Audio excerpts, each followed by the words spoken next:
You're so jealous. Cordelia laughed when I mentioned her friend, Soren Bell, for the third time that week. She didn't look up from her phone, fingers dancing across the screen with practiced ease. The blue glow illuminated her face in our dimly lit kitchen, casting shadows that made her seem like a stranger. I stood there holding 2 cups of coffee, watching my wife of 12 years dismiss my concerns with the casual cruelty of someone who'd already moved on. The coffee grew cold in my hands as I realized something fundamental had shifted between us. This wasn't the woman I'd married. This wasn't even the woman I'd argued with last month about the credit card bills. Bennett, seriously, she continued, finally glancing up with those green eyes that once made my heart race. Now they just looked impatient. Soren is a colleague. We work together.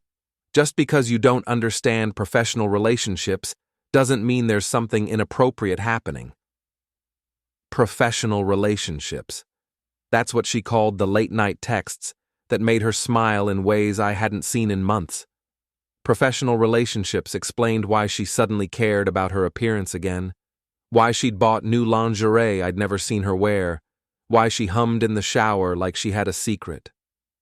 I set the coffee cups down harder than necessary. Right, professional. Like the professional dinner you had last Tuesday that ran until midnight? The Morrison account is complicated. Her phone buzzed. She glanced at it, and that smile flickered across her lips again. Quick, guilty, gone. You wouldn't understand the intricacies of corporate public relations. There it was, the dismissal wrapped in condescension, tied with a bow of marital superiority. Cordelia had always been the breadwinner in our relationship. Her PR firm, Hartwell Communications, paid well enough to afford our restored Victorian in Port Grantham's historic district. My construction and renovation business kept us comfortable, but her salary kept us respectable. She'd never thrown it in my face before. Not like this. Try me, I said, settling into the chair across from her. Explain these intricacies. For the first time in weeks, I had her full attention. She set the phone face down on the table, a gesture that would have seemed considerate if I hadn't noticed her thumb hitting the side button first, silencing it. The Morrison Group is considering a major expansion into New England. If we land this contract, it could mean a promotion to senior partner for me. Soren's been instrumental in developing the pitch strategy. We've been working closely together because the timeline is aggressive. It sounded rehearsed, polished, like she'd practiced this explanation in front of the bathroom mirror. And this strategy requires dinner at Chez Laurent on a Tuesday night? I kept my voice level, curious rather than accusatory. I'd learned that approach worked better with Cordelia, give her rope to hang herself with. Good restaurants create the right atmosphere for important conversations. You know this, Bennett. You've taken clients to nice places. True enough. I'd wooed plenty of renovation clients over expensive meals, but I'd never come home at midnight smelling like wine and someone else's cologne. Her phone buzzed against the table.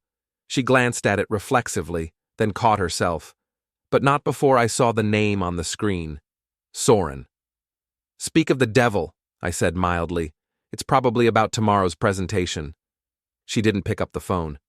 We're meeting with Morrison's executive team at 9. On Saturday? Business doesn't stop for weekends when there's this much money involved. Another buzz. This time she flipped the phone over completely, hiding the screen, but I'd already seen enough. The preview text started with, "Can't wait to..." I stood up, collecting the untouched coffee cups. Well, I hope the Morrison Group appreciates your dedication. They will. She was already reaching for her phone again. This could change everything for us, Ben. For our future. Our future. The phrase hung in the air between us like smoke from a house fire. I had the distinct impression that Cordelia's vision of our future looked very different from mine. That night, I lay awake listening to her breathe beside me.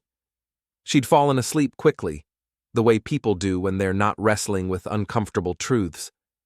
Her phone sat on the nightstand, occasionally lighting up with incoming messages. Each buzz felt like a small betrayal. Around 2 in the morning, I gave up on sleep and went downstairs to my workshop in the basement. The Victorian came with a full cellar, and I'd converted half of it into a proper workspace for my smaller projects. The familiar smell of wood shavings and mineral spirits usually calmed me.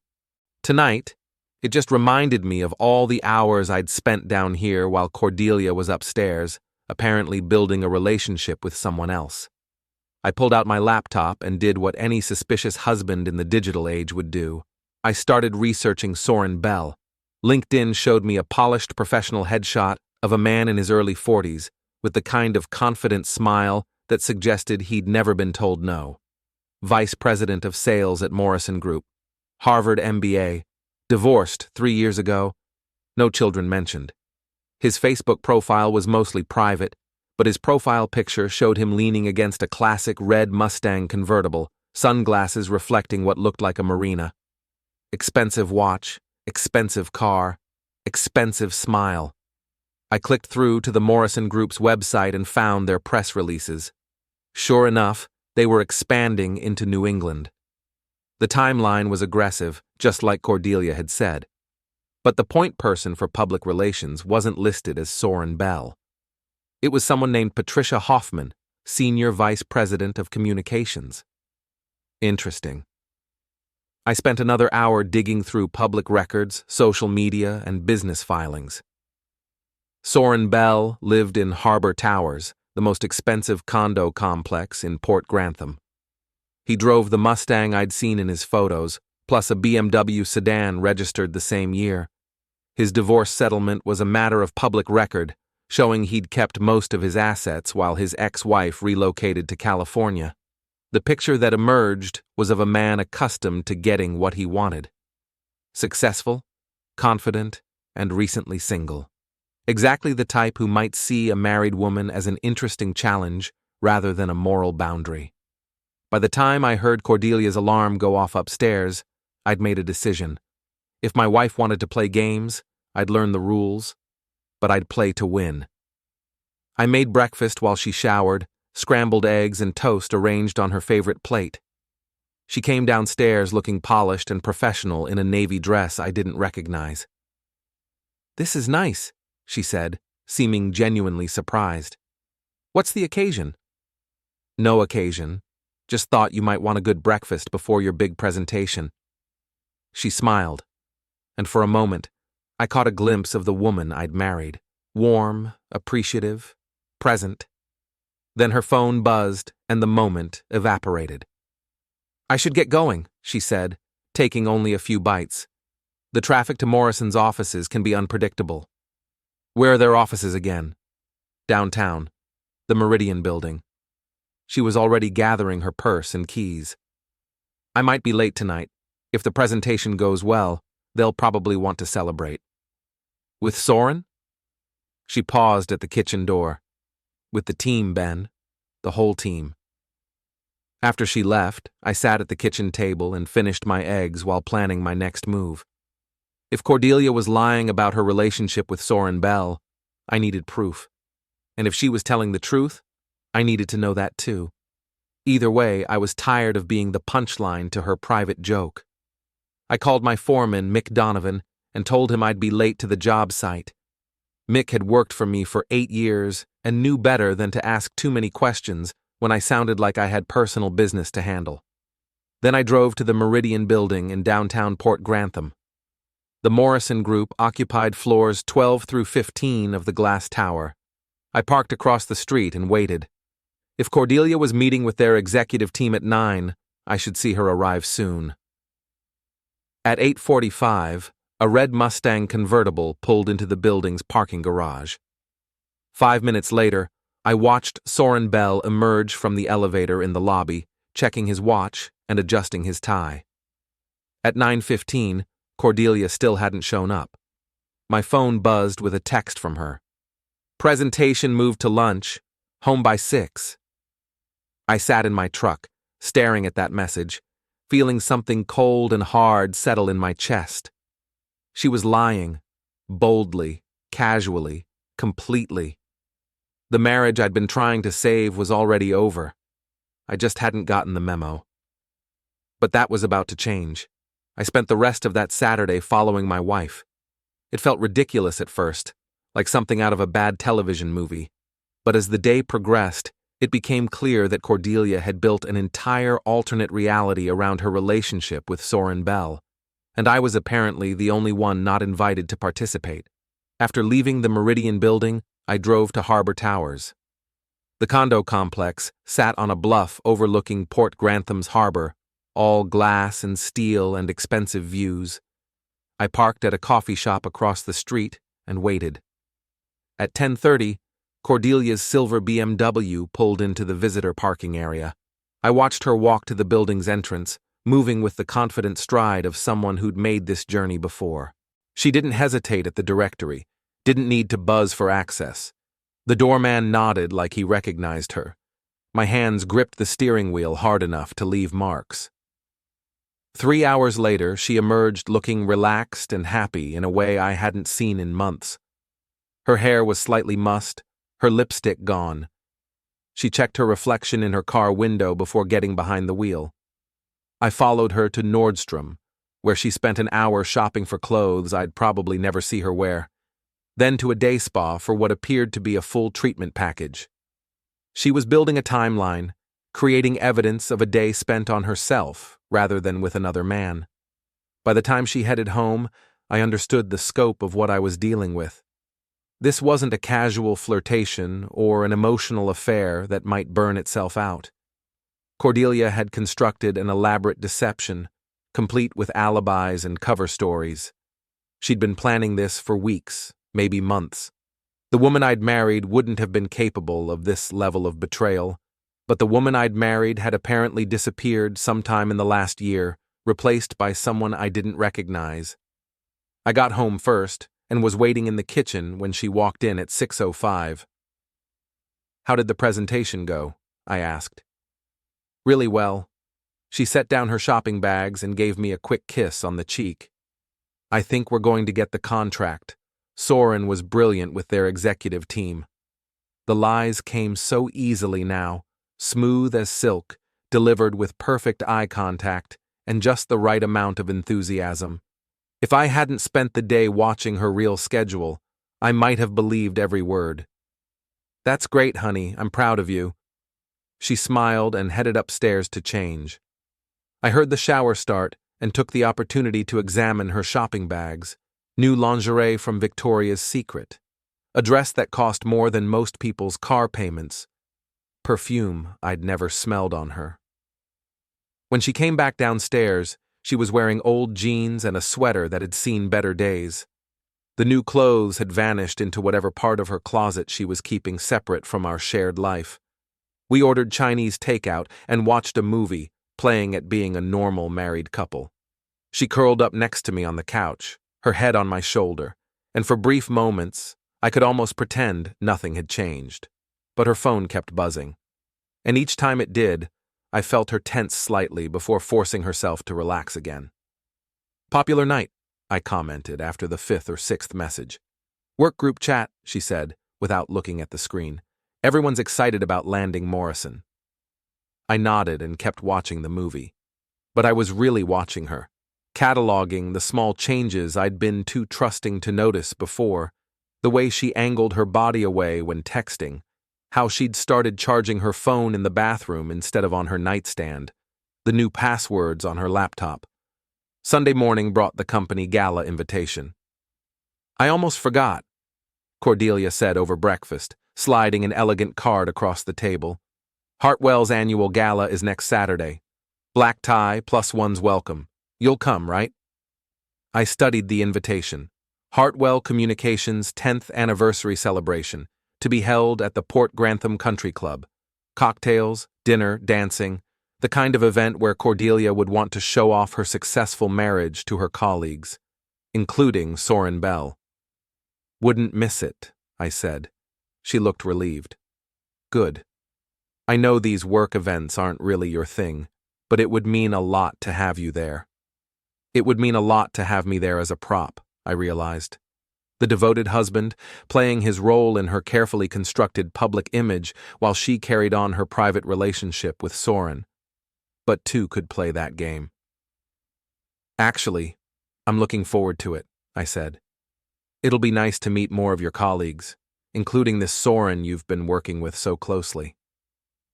Something flickered behind her eyes. Caution, maybe, or calculation. I'm sure you'll like him, she said. He's very charming. I bet he was. That afternoon, while Cordelia visited her parents, I drove to Ironworks Gym on the other side of town. I'd been a member for 3 years, part of my effort to stay in shape as I approached my mid-40s. The gym attracted a younger crowd than the country club facilities Cordelia preferred, which had always suited me fine. Today, it suited me perfectly. Thea Morrison was 28 years old, 5'6", with the kind of natural athletic grace that came from years of serious training. She taught kickboxing classes and worked as a personal trainer, but she was also finishing her master's degree in business administration. Smart, confident, and beautiful in an understated way that didn't require expensive clothes or professional styling.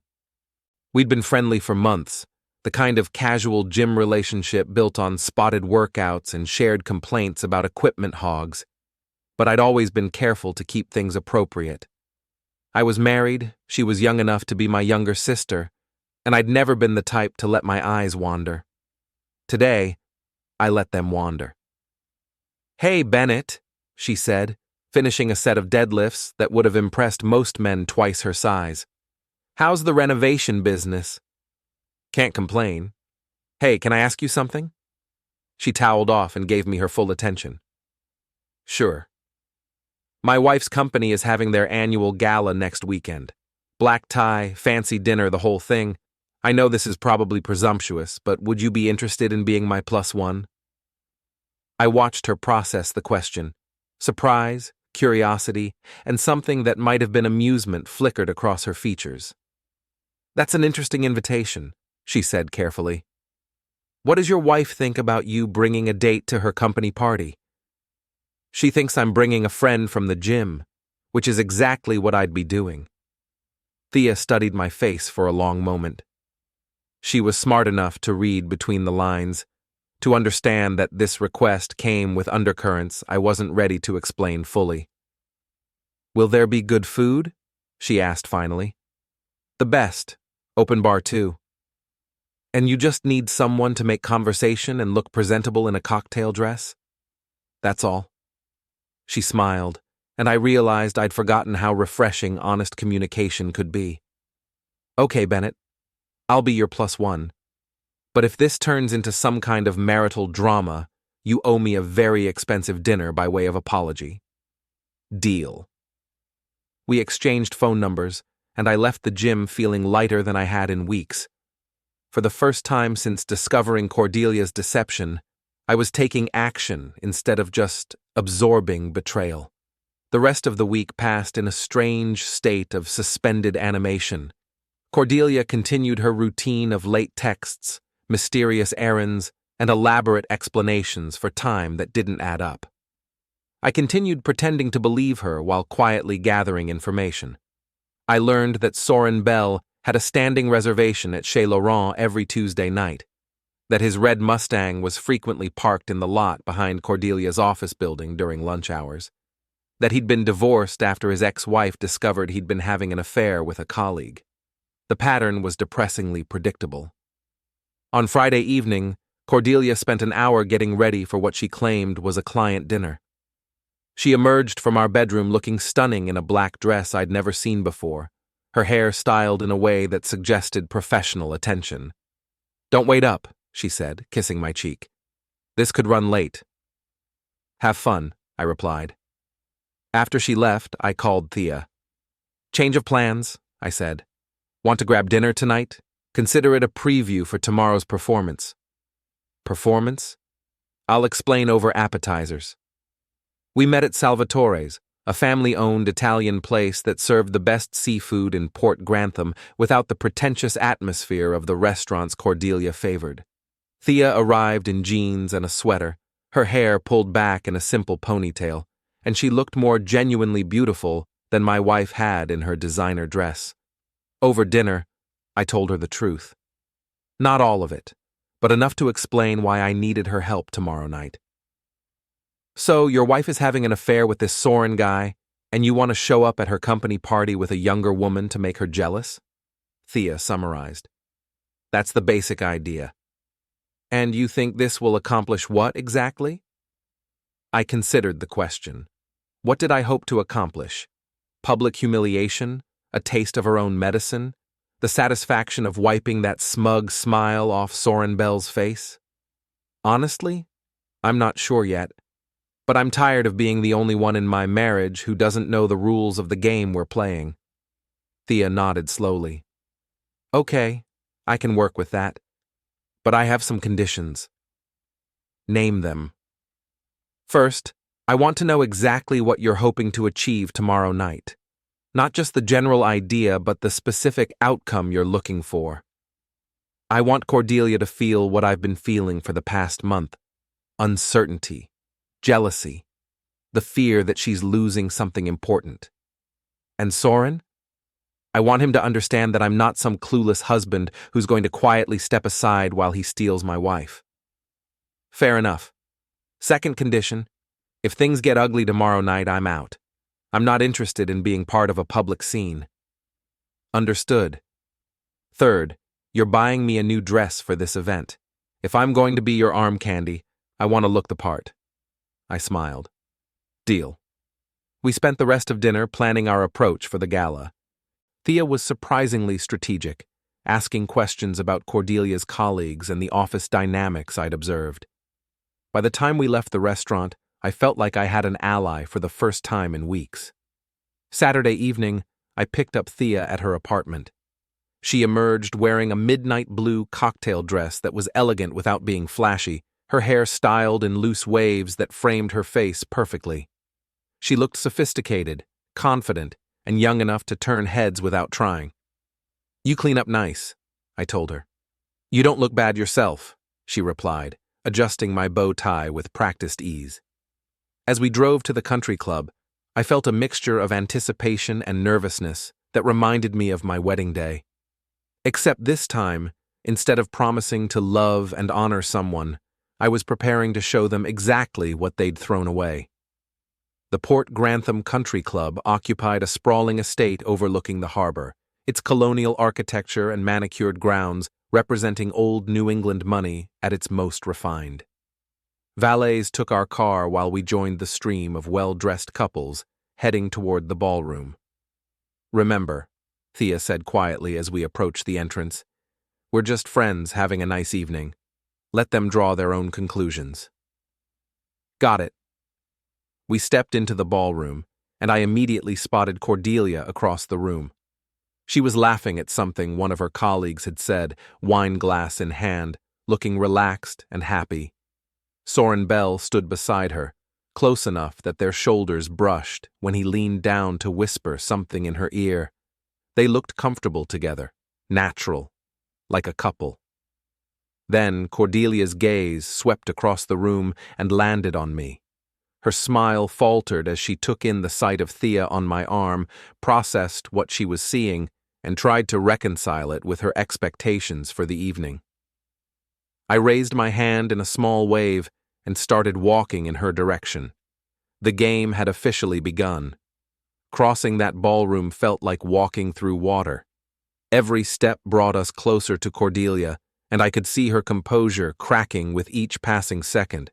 Her colleagues continued chatting around her, oblivious to the drama unfolding, while Soren Bell followed her gaze to see what had captured her attention. When he spotted Thea and me approaching, his expression shifted from casual interest to something sharper, more calculating. He straightened slightly, the way men do when they sense competition. Bennett! Cordelia's voice pitched higher than usual, carrying that forced brightness people use when they're trying to convince themselves everything is fine. You made it! She moved toward us, leaving Soren behind with the group, and I noticed her slight hesitation before leaning in for our usual greeting kiss. Her lips barely grazed my cheek. "Wouldn't miss it," I said. "Cordelia, I'd like you to meet Thea Morrison. Thea, my wife Cordelia." Thea extended her hand with a warm smile that seemed completely genuine. "It's so nice to finally meet you, Cordelia. Bennett talks about you all the time." "Morrison?" Cordelia shook Thea's hand while her mind clearly raced through possibilities. "Are you related to the Morrison group?" "Different family entirely," Thea said with a laugh. "I'm just a personal trainer who happened to be free tonight when Bennett needed a +1. The word needed hung in the air between us. Not wanted or invited, but needed. As if bringing a date to his wife's company party was somehow necessary rather than optional. "How thoughtful of you to accompany him," Cordelia said, her smile growing more strained by the moment. "The pleasure's all mine. Bennett's been telling me so much about your work. It sounds fascinating." Before Cordelia could respond, Soren appeared at her elbow with 2 fresh glasses of wine. He handed one to Cordelia without acknowledging my presence, a small power play that might have bothered me a month ago. Now it just seemed juvenile. "Soren Bell," he said, extending his hand to me with the kind of firm grip that was meant to establish dominance. "You must be Bennett. Cordelia's mentioned you." "Has she?" I matched his grip, neither backing down nor escalating. "That's funny, because she's mentioned you quite a bit lately, too." Something flickered behind his eyes. Uncertainty, maybe, or recognition that this conversation wasn't going to follow the script he'd expected. "And this is Thea Morrison," I continued, turning slightly so that Thea moved closer to my side. "Thea, meet Soren. He's been working very closely with Cordelia on the Morrison account." Thea's smile never wavered, but I caught the slight emphasis I'd placed on closely. She was smart enough to understand the subtext. "How nice," she said, shaking Soren's hand. "Bennett was just telling me how much time you and Cordelia have been spending together on that project. It must be rewarding to work with such a dedicated partner." The word partner landed like a small bomb in the conversation. Soren's grip on his wine glass tightened almost imperceptibly, while Cordelia's laugh sounded forced. "Well, we should probably mingle," Cordelia said quickly. "Bennett, why don't you introduce Thea to some of the other guests? I'm sure she'd enjoy meeting everyone." "Actually," Thea said before I could respond, "I was hoping to hear more about your work, Cordelia. Bennett says you're incredibly talented at managing public perception." It was beautifully done, complimentary on the surface, but with an undertone that suggested Thea understood exactly what kind of perception management might be necessary in Cordelia's current situation. "That's very kind," Cordelia replied, her voice tight. "But I'm sure you'd find it boring. Corporate public relations isn't exactly glamorous." "Oh, I don't know about that," Thea said, glancing around the elegant ballroom. "This seems pretty glamorous to me. And Bennett says you've been putting in such long hours lately. All those evening meetings and weekend presentations. Your dedication is really impressive." I watched Cordelia process this comment, trying to determine how much Thea knew and whether the observation was innocent or pointed. The uncertainty was clearly eating at her. "The Morrison account has been demanding," Soren interjected, stepping slightly closer to Cordelia in what I recognized as a territorial gesture. "But we make a good team." "I'm sure you do," I said mildly. "Cordelia's always been good at teamwork. Haven't you, honey?" She nodded, but her smile looked painted on. Around us, the party continued with the usual mix of cocktail conversation and networking, but our little group had created its own bubble of tension. "Well," Soren said, checking his expensive watch, "I should probably check in with some of the Morrison executives. Cordelia, would you like to come with me? I know they're eager to meet the brilliant strategist behind our proposal." It was smoothly done, offering Cordelia an escape from an increasingly uncomfortable conversation while positioning himself as her professional partner. but it also meant leaving me alone with Thea, which clearly wasn't part of his preferred scenario. "Actually," Thea said before Cordelia could respond, "I'd love to meet them too. Bennett's been so curious about the people you've been working with, Cordelia. This would be perfect." Checkmate. Soren couldn't object without seeming rude, and Cordelia couldn't refuse without appearing suspicious. We all moved together toward a group of executives near the bar, our strange little parade drawing glances from other guests. The next hour played out like a carefully choreographed dance. Thea charmed everyone she met with genuine interest and intelligent questions, while I played the proud husband, introducing his accomplished wife to his attractive young friend. Cordelia smiled and made appropriate conversation, but I could see the strain building behind her eyes. Soren, meanwhile, grew increasingly agitated as his evening deviated from whatever plan he'd had. Every time he tried to draw Cordelia aside for a private conversation, either Thea or I would smoothly redirect the group's attention. It was subtle enough to avoid causing a scene, but pointed enough that he understood it was intentional. The breaking point came during dinner. The seating arrangements had been planned weeks in advance, with Cordelia and me assigned to a table with other senior staff and their spouses. But Soren had somehow managed to get himself seated at our table as well, directly across from Cordelia, where they could maintain eye contact throughout the meal. What he hadn't counted on was Thea. "This salmon is incredible," she said during the main course, addressing the table in general, but looking directly at Soren. "Bennett, didn't you say you caught salmon like this on your fishing trip last month?" I hadn't been on any fishing trip, but I played along. Similar size, but not nearly as well prepared. I'm better with a hammer than a fishing rod. "Oh, that's right, you're in construction," said Patricia Hoffman, Hartwell's senior partner. "What kind of projects do you work on?" "Mostly residential renovation," I replied. "Historic homes, mainly. There's something satisfying about restoring something beautiful that's been neglected." I felt Cordelia's sharp glance, but didn't look in her direction. Instead, I focused on Patricia, who seemed genuinely interested. "That must require a lot of patience," Thea observed. "I imagine some damage takes time to become visible, even when the foundation is solid." "Exactly," I agreed. "Sometimes you don't realize how extensive the problems are until you start looking closely. What seems like a small issue on the surface can indicate much deeper structural problems." The metaphor wasn't subtle, but it didn't need to be.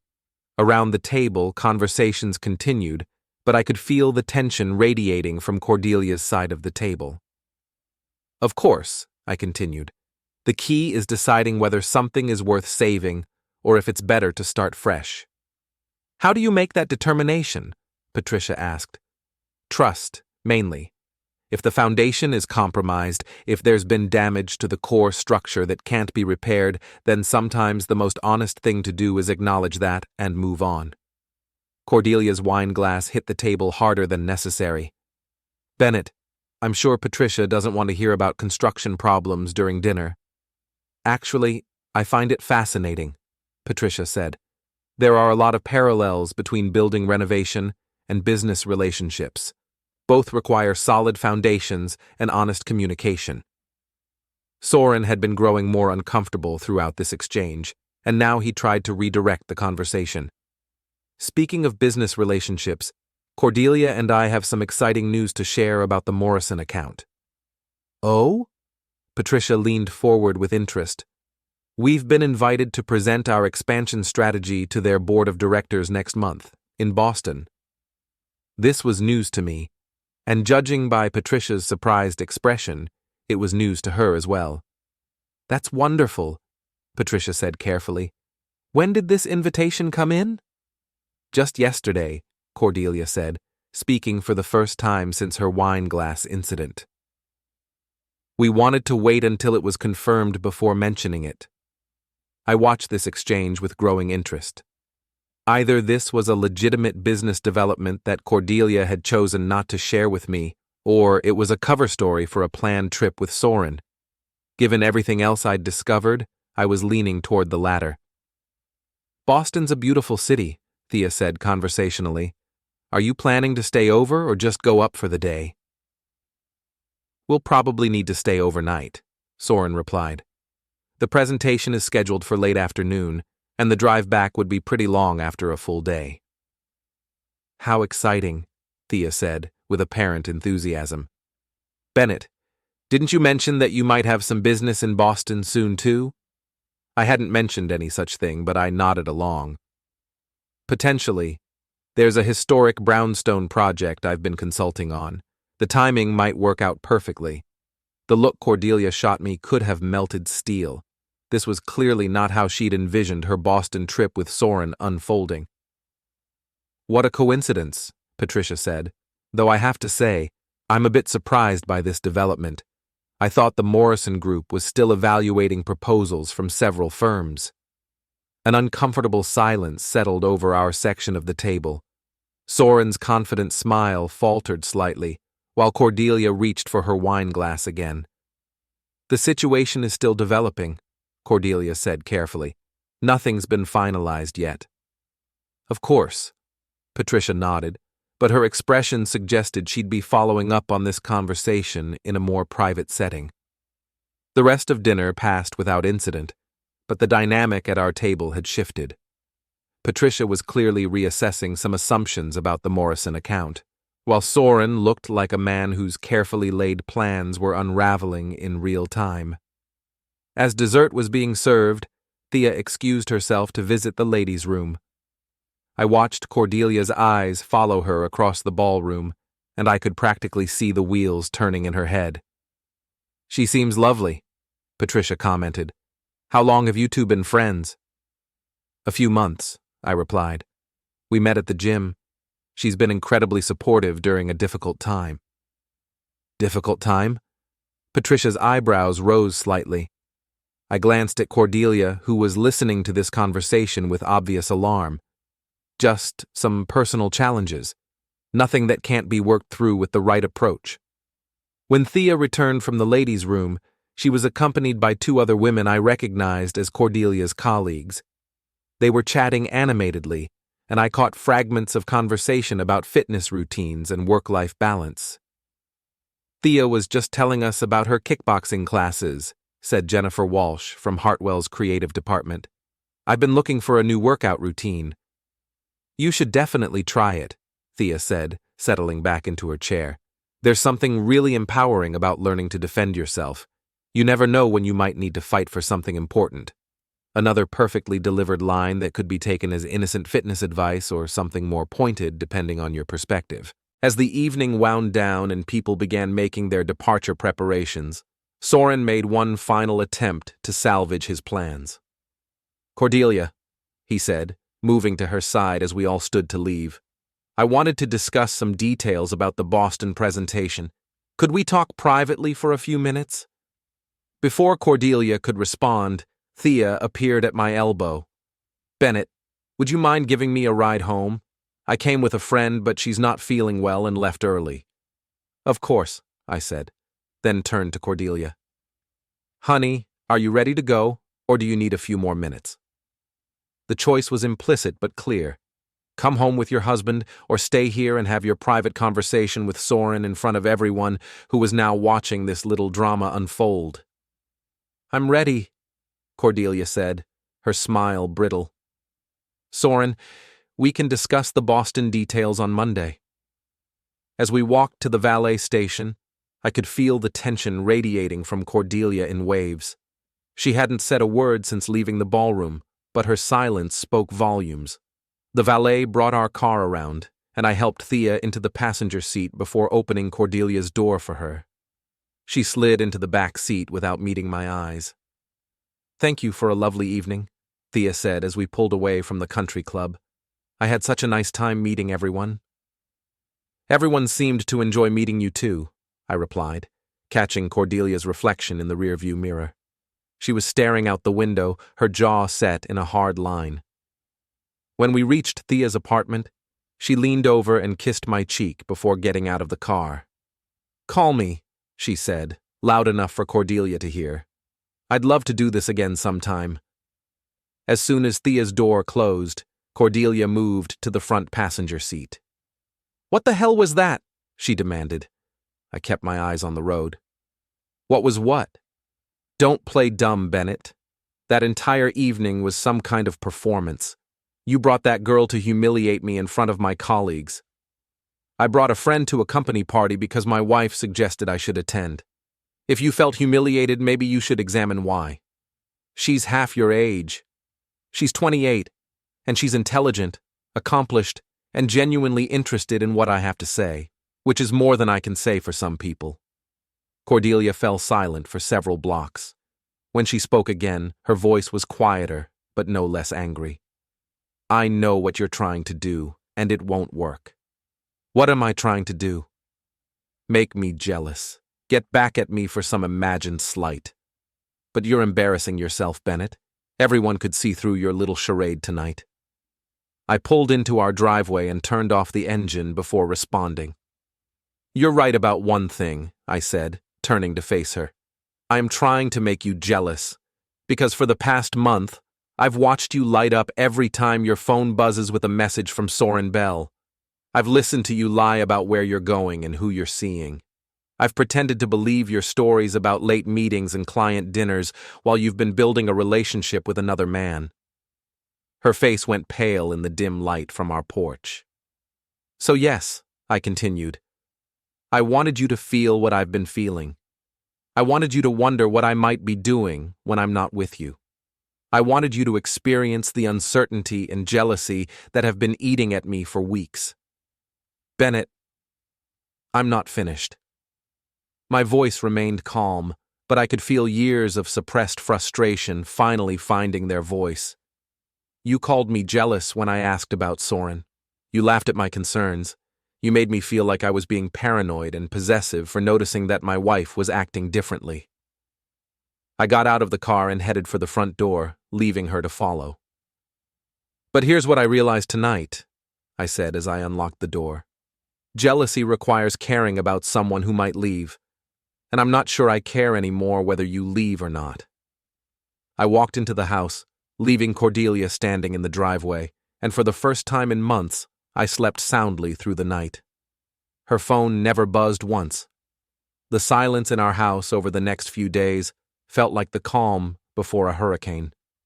Cordelia moved through our morning routines with mechanical precision, making coffee and checking her schedule as if nothing had changed. But the easy conversation we'd once shared had evaporated, replaced by the careful politeness of strangers sharing space.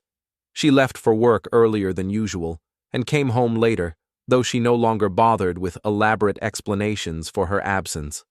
When her phone buzzed, she answered it in front of me with casual indifference, as if she'd decided that hiding her communications was no longer necessary. The pretense was over. We both knew it. On Wednesday evening, I was in my basement workshop when I heard her car pull into the driveway. Through the small window, I watched her sit behind the wheel for several minutes, phone pressed to her ear, before finally coming inside. Bennett? She called from upstairs. Down here, I replied, not looking up from the cabinet door I was sanding. Her footsteps on the basement stairs sounded hesitant, uncertain. She rarely came down to my workshop, claiming the smell of wood stain gave her headaches. We need to talk, she said from the bottom step. I set down my sandpaper and turned to face her. She looked tired, older somehow than she had just a week ago. The stress of maintaining her double life was apparently taking its toll. Okay, I said. Talk. She moved closer, wrapping her arms around herself as if she were cold. I know you're angry with me, and I know you have questions. I'm not angry, Cordelia. Anger would require caring more than I do right now. She flinched, as if I'd struck her. That's not fair. Fair? I laughed, but there was no humor in it. You want to talk about fair? Fair would have been honesty. Fair would have been respect for 12 years of marriage.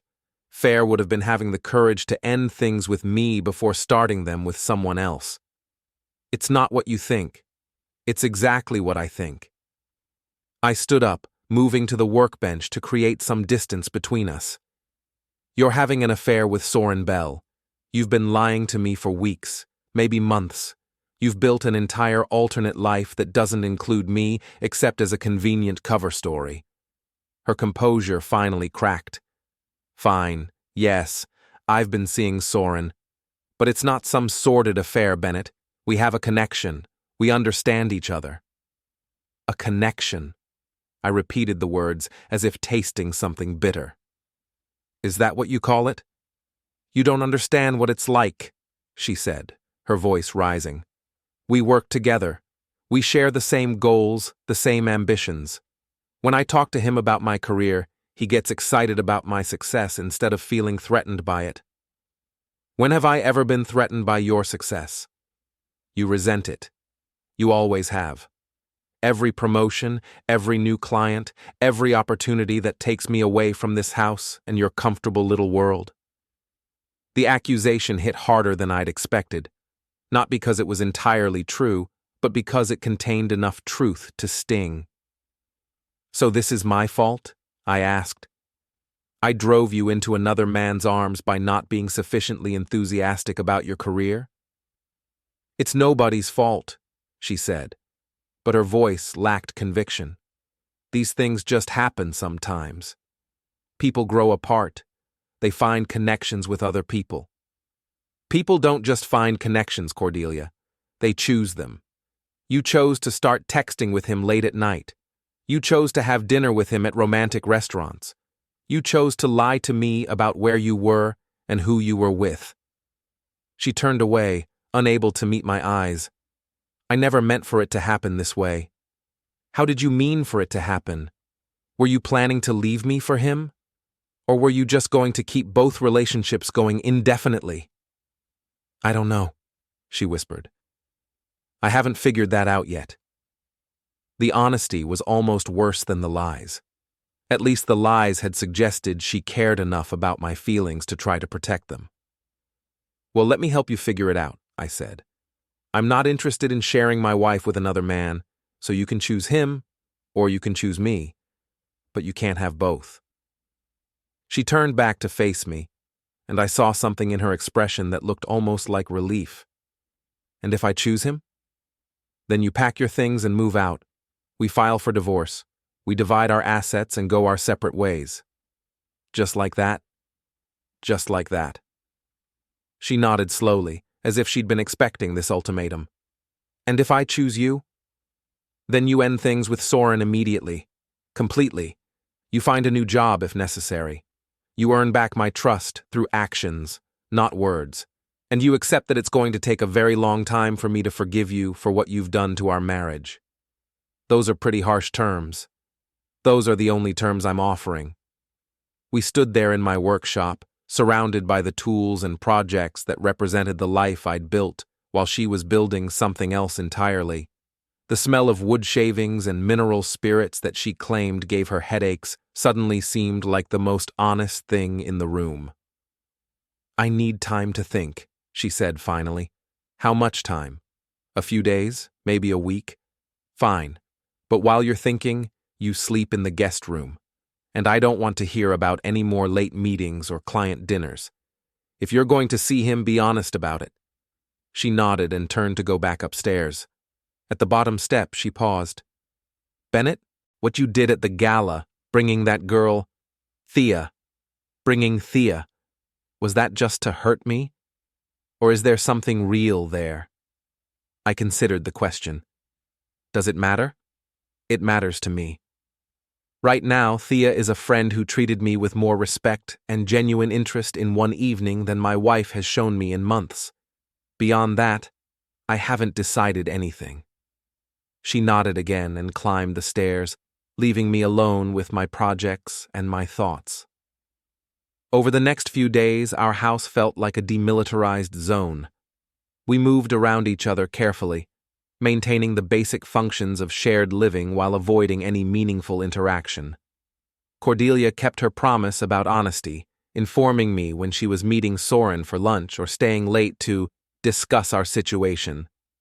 I used the time to make some decisions of my own. First, I called my lawyer, David Chen, and set up a consultation. David had handled the legal work when I'd started my construction business, and I trusted him to give me straight answers about divorce proceedings in Massachusetts. "How long have you been married?" he asked during our meeting. 12 years. "Any children?" "No." "Significant assets?" "The house, some retirement accounts, my business. Her salary is higher than mine, but we've kept most of our finances joint." David made notes while I spoke. "Has she admitted to the affair?" "Yes, and I have evidence if necessary. Photos, credit card records, witness statements." "Good. Massachusetts is a no-fault divorce state, but evidence of adultery can still influence asset division and alimony determinations." We spent an hour going over the practical aspects of ending a marriage. It was depressing how clinical the process was, reducing 12 years of shared life to a series of financial calculations and legal procedures. "My advice," David said as we wrapped up, "is to hope for reconciliation, but prepare for divorce. If she chooses to end the marriage, you want to be ready to protect your interests." That afternoon, I called Thea. "How are you holding up?" she asked when I explained the situation. "Better than I expected, actually. It's almost a relief to have everything out in the open." "And what happens now?" "I wait for her to make a decision. In the meantime, I prepare for either outcome." That sounds very rational and mature. Does it? Because I feel like I'm barely holding it together most of the time. "That's normal," she said. "Your life is falling apart. You're allowed to feel overwhelmed." It was exactly what I needed to hear. Cordelia's reaction to our crisis had been to seek comfort with another man. Thea's response was to offer genuine support without expecting anything in return. "Can I ask you something?" I said. "Sure." "At the gala, when you said all those things about teamwork and defending yourself and fighting for what's important, were you just playing along or did you mean it?" She was quiet for a moment. "I meant it. I may not know all the details of what's happening in your marriage, but I know you're a good man who deserves better than what you've been getting." "How can you be sure I'm a good man? You barely know me." "I've been watching you at the gym for months, Bennett. I've seen how you treat people. You're respectful to everyone, regardless of their age or fitness level. You help people with their form without being condescending. You clean up after yourself and put equipment back where it belongs. Those might seem like small things, but they reveal character. And that's enough to base a judgment on? It's more than most people bother to notice about each other." That evening, Cordelia came home with takeout from my favorite Thai restaurant. She set the containers on the kitchen table and opened a bottle of wine while I got plates and silverware. "Peace offering?" I asked. "Something like that." She poured wine for both of us, though I noticed she barely touched hers. "I've been thinking about what you said, about choosing." "And?" "It's not that simple, Bennett. Soren and I work together. Even if I wanted to end things with him romantically, I can't just avoid him professionally." "You could find a new job." "I've spent years building my reputation at Hartwell. I'm up for senior partner next year. You're asking me to throw all of that away." "I'm asking you to choose your marriage over your affair." "But what if the marriage is already over?" She set down her wine glass and looked directly at me for the first time in days. "What if we've both just been going through the motions for so long that we forgot what we were supposed to be fighting for?" The question hung between us like a challenge, because she wasn't entirely wrong. Our marriage had been coasting for months before Soren Bell entered the picture. We'd fallen into routines that felt more like parallel lives than a shared partnership. "Is that what you think?" I asked. "That our marriage was already over?" "I think we've been married to the people we used to be rather than the people we've become." It was the most insightful thing she'd said in weeks, and it terrified me because it felt true. "So what are you saying?" "I'm saying maybe we should consider the possibility that this crisis is showing us something we needed to see, that we've grown into different people who want different things." "And you want Soren." "I want someone who sees my ambition as an asset rather than a threat. Someone who gets excited about my success instead of feeling diminished by it. Someone who wants to build something bigger rather than just maintaining what already exists." Each word felt like a small blade, precise and cutting. Not because she was trying to hurt me, but because she was finally being completely honest about how she saw our relationship. "And what do you think I want?" I asked. "I think you want the woman you married 12 years ago. But she doesn't exist anymore, Bennett. I've changed, I've grown, and I don't think you've been willing to accept that." We finished dinner in silence, both of us processing the weight of what had been said. When we were done, Cordelia cleared the table while I loaded the dishwasher. "I'm going to Boston with Soren next week," she said as I wiped down the counters. "For the Morrison presentation?" "There is no Morrison presentation. We're going away together to figure out what we want to do." The honesty was brutal and refreshing at the same time. No more lies, no more elaborate cover stories. Just the truth, delivered without apology. "Okay," I said. "Okay? You're an adult, Cordelia. You can make your own choices. But when you get back, I'll need an answer. Him or me. Marriage or divorce. No more uncertainty." She nodded. "That's fair." After she went upstairs, I sat in my workshop until nearly midnight, not working on anything in particular, just thinking. 12 years of marriage were ending, not with a dramatic confrontation or a moment of betrayal, but with a quiet conversation over Thai food and a bottle of wine we barely touched. It should have felt more significant somehow, more final. Instead, it just felt like the end of a very long, very exhausting day. Cordelia left for Boston on a Thursday morning.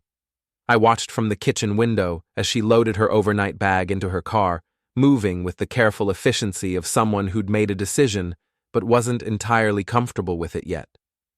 She'd kissed my cheek before leaving, a gesture that felt more like a goodbye than a temporary farewell. "I'll call you when I get there," she said.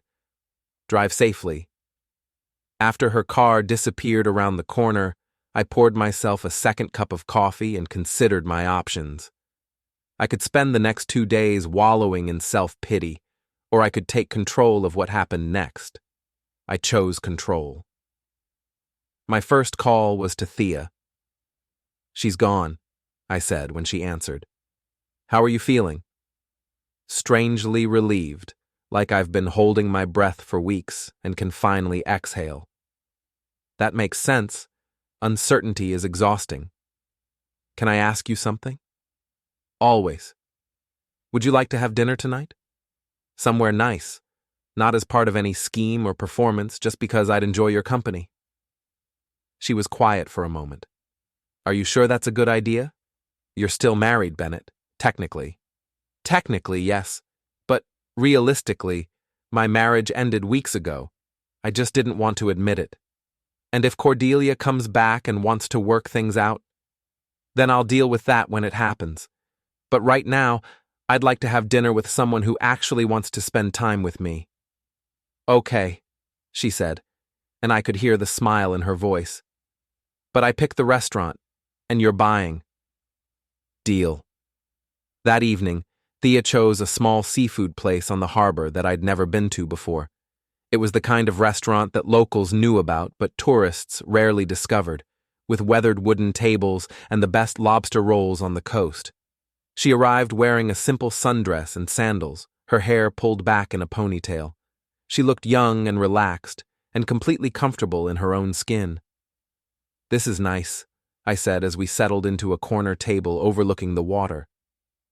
"Different from the country club?" "Very different. Better." We ordered wine and lobster rolls and spent the first hour talking about everything except my marriage.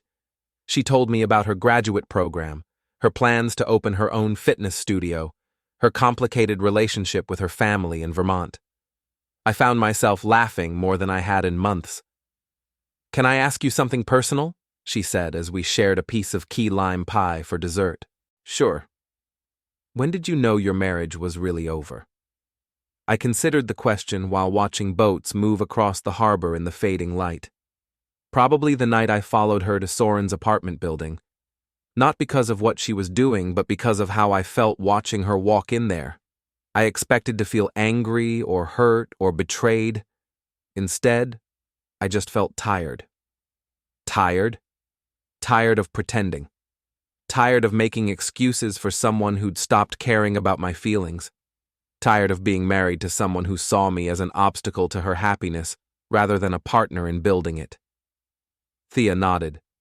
That's the saddest thing I've ever heard. Is it? Because it felt like clarity to me. We walked along the harbor after dinner, not holding hands, but close enough that our shoulders brushed occasionally. The evening air was warm, and the boats in the marina created a gentle symphony of rigging and water. What happens now? She asked as we reached the end of the pier. I don't know. Cordelia will come back from Boston, probably with her decision already made. We'll have the conversation we should have had months ago. Then we'll either try to rebuild something or we'll end it properly. And if you end it? I turned to face her, studying her features in the soft light from the harbor lamps. If I end it, I'd like to see where this goes. You and me. This? Whatever this is. Friendship, maybe something more. I know the timing is complicated, and I know I'm probably not the safest emotional investment right now. She smiled. I've never been particularly interested in safe investments. When I got home that night, there was a message from Cordelia on the answering machine. Hi, it's me. We made it to Boston safely. The hotel is nice. I'll call you tomorrow evening. We should talk. Her voice sounded strained, uncertain, like someone who'd expected to feel happier about her choices than she actually did. I deleted the message and went to bed. Friday passed quietly. I worked on a kitchen renovation project, had lunch with Mick to discuss upcoming jobs, and spent the evening reading in my workshop. Normal activities that felt strange in their normalcy, as if I were playing the part of someone whose life wasn't falling apart. Cordelia called at 8 o'clock. How's Boston? I asked. Complicated. She sounded tired. We need to talk when I get home. Good talk or bad talk? Necessary talk. Okay. What time will you be back tomorrow? Early afternoon. Bennett? Yeah? I'm sorry. For all of it. You deserved better. The line went quiet, and I realized she'd hung up. Saturday morning, I cleaned the house from top to bottom, not because it needed it, but because I needed something to do with my hands. I changed the sheets on our bed, wondering if Cordelia would be sleeping there again, or if the guest room had become a permanent arrangement. She arrived home at 2:30, looking like someone who'd spent 2 days wrestling with impossible decisions. Her overnight bag seemed heavier than when she'd left, as if it were carrying more than just clothes. How was the trip? I asked, as she set the bag down in the front hall. Eye-opening. She moved to the living room and sat on the edge of the couch, her posture suggesting she didn't plan to stay long. We should talk. I settled into the chair across from her, maintaining the distance that had become natural between us. Okay. Soren asked me to move in with him. And I realized that the idea terrified me. Not because I don't care about him, but because I'd be making the same mistake I made 12 years ago. I waited for her to continue. I'd be defining myself through another relationship instead of figuring out who I am on my own. She looked directly at me for the first time since she'd come home. I don't think I've ever lived alone, Bennett. I went from my parents' house to college to living with you. I don't know who I am when I'm not somebody's daughter or somebody's girlfriend or somebody's wife. So, what are you saying? I'm saying I want a divorce. Not because I don't love you, and not because I want to be with Soren, but because I need to find out who Cordelia is when she's just Cordelia. It wasn't the answer I'd expected, but it felt right in a way that surprised me. Okay, I said. Okay? I think you're probably right. I think we both got married to people we thought we were rather than people we actually are. She looked relieved. You're not angry? I'm sad, but I'm not angry. Angry would require being surprised, and I'm not surprised. What about Thea? The question caught me off guard. What about her? Are you going to see where that goes? Maybe, if she's interested. if the timing works out. Cordelia nodded. She seems nice, young, but nice. She is nice. Good. You deserve someone who thinks you're wonderful. We spent the next hour working out the practical details. Cordelia would move out by the end of the month, staying with her friend Tamara while she looked for an apartment. I would keep the house, buying out her share of the equity. We'd divide our other assets amicably, without lawyers if possible. It was the most civilized conversation we'd had in months. One more thing, she said as we finished going through our joint accounts. I ended things with Soren. Because of the divorce? Because I realized I was using him the same way I was using you, as a way to avoid dealing with my own issues. How did he take it? Not well. He accused me of leading him on, using him for excitement while keeping you as security. He wasn't entirely wrong. I'm sorry. Don't be. It needed to happen. That evening, after Cordelia had gone upstairs to start packing, I called Thea. How did it go? She asked. We're getting divorced. I'm sorry, Bennett. Don't be. It's the right decision for both of us. How are you feeling? Relieved, mostly, and scared. I haven't been single in 12 years. You'll figure it out. Will you help me? If you want me to. I want you to. 3 weeks later, Cordelia moved out on a Saturday morning. Mick helped load her boxes into a rental truck while I stayed in my workshop, giving them space to work. When they were finished, she came downstairs to say goodbye. This is weird, she said, looking around the basement that had never been her space. Which part? All of it. Ending a marriage, starting over, being alone. You'll be fine, I said. You're stronger than you think. So are you. She kissed my cheek, the same gesture she'd made before leaving for Boston, but this time it felt like a real goodbye. Take care of yourself, Bennett.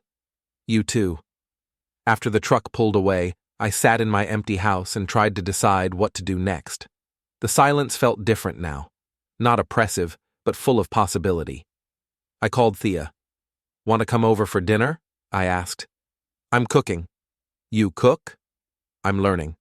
I'll bring wine. She arrived an hour later with a bottle of red wine and a smile that made the house feel less empty. We cooked together, pasta with vegetables from the garden Cordelia had never cared about, and ate on the deck overlooking the harbor. So this is what freedom looks like, she said, raising her wine glass. This is what it looks like. How does it feel? I considered the question while watching the sun set over Port Grantham harbor. For the first time in months, maybe years, I felt like I was exactly where I was supposed to be. It feels like the beginning of something good. We clinked glasses as the last light faded from the sky, and I realized that sometimes the end of one story is really just the first page of another. The marriage was over. The pretense was finished.